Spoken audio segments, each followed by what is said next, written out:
Le passage d'aujourd'hui se trouve dans Genèse 26, versets 12 à 25.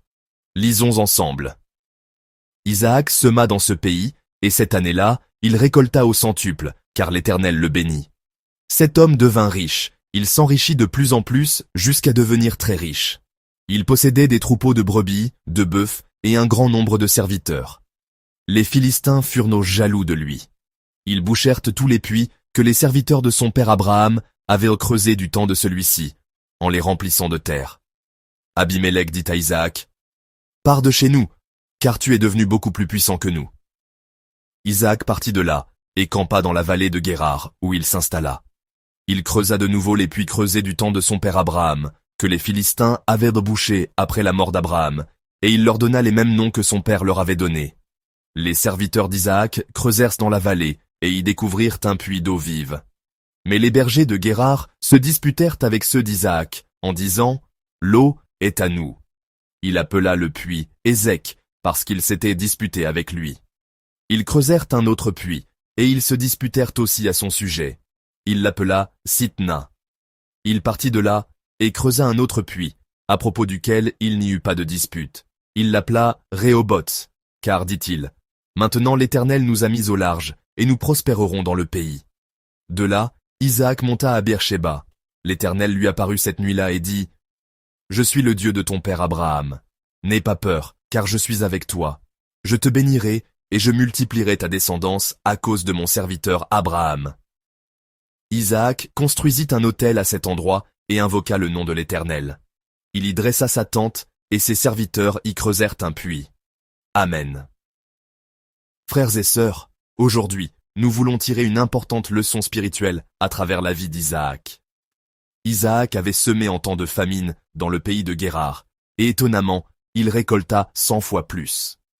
Qu'est-ce qui a rendu Isaac si prospère? C'est que l'Éternel lui avait accordé sa bénédiction. Bien que les circonstances soient marquées par la sécheresse, Dieu a transcendé ces circonstances et l'a comblé. Isaac comprit que cette bénédiction ne venait ni de son habileté, ni de ses efforts. La vraie source de la bénédiction, c'est Dieu. Et c'est cette foi, cette reconnaissance, qui marque le début de tout parcours spirituel. Mais le monde ne regarde pas favorablement cette bénédiction. Les Philistins devinrent jaloux d'Isaac et bouchèrent les puits qu'il avait creusés. Abimélec lui dit même, « Pars de chez nous. » Les serviteurs de Dieu sont parfois haïs à cause des bénédictions qu'ils reçoivent. Et qu'a fait Isaac dans ce moment-là? Il ne s'est pas opposé, il a simplement déménagé, en silence. Ce n'était pas qu'un trait de caractère doux, mais une foi réelle qui croyait en l'action de Dieu.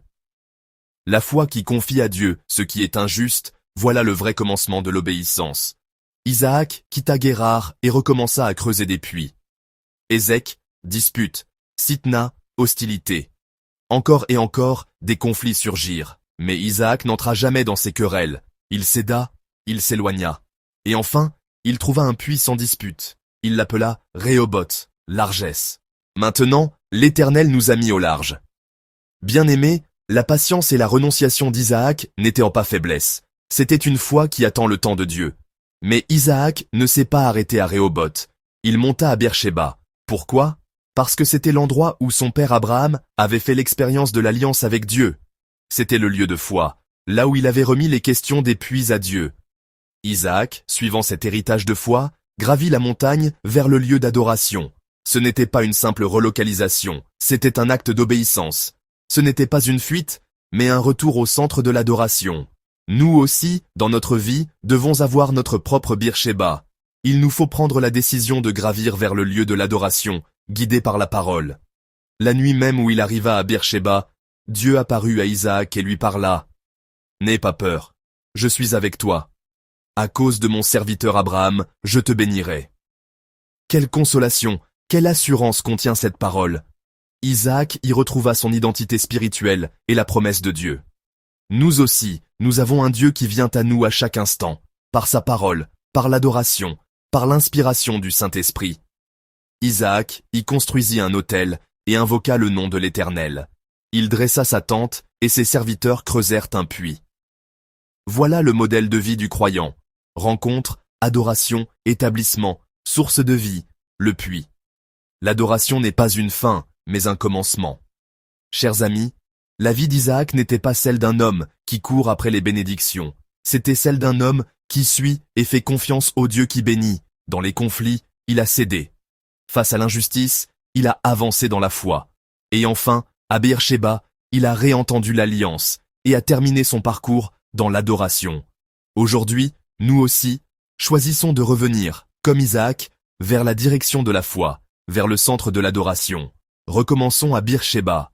Prions. Dieu Tout-Puissant, nous te louons pour ta grâce qui nous donne de récolter au centuple même en temps de famine. Tu agis au-delà des circonstances et nous croyons que cette grâce continue de couler dans nos vies.